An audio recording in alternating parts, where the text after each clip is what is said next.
দুঃখের ভালোবাসা। রিমি আর আদিত্যের ভালোবাসা শুরু হয়েছিল কলেজের সেই রেইনি দিনে। ক্যাম্পাসের লাইব্রেরিতে জানালার পাশে বসে রিমি বই পড়ছিল, আর বৃষ্টির ফোঁটায় ভিজে আদিত্য দৌড়ে এসে সেই একই টেবিলে বসে পড়ার ভান করছিল।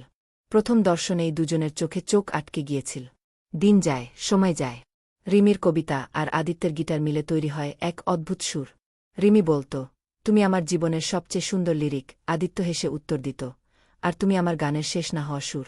কিন্তু ভালোবাসা কি কখনোই সহজ হয়? রিমির পরিবার ঠিক করে দিয়েছিল তার বিয়ে হবে অন্য কারো সাথে, একজন ধনী, প্রতিষ্ঠিত মানুষ। আদিত্য তখন শুধু একজন স্বপ্ন দেখা গিটারিস্ট, যার ব্যাংক ব্যালেন্স শূন্যের কোঠায়।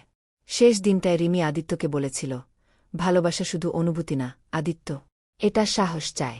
কিন্তু আমার সেই সাহস নেই। আদিত্য চুপ করে থেকে শুধু বলেছিল, তোমার খুশি আমার শেষ ইচ্ছে।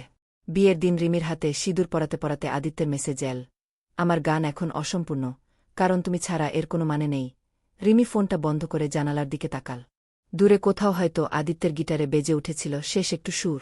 ভালোবাসা থেকে যায়, শুধু মানুষগুলো দূরে চলে যায়।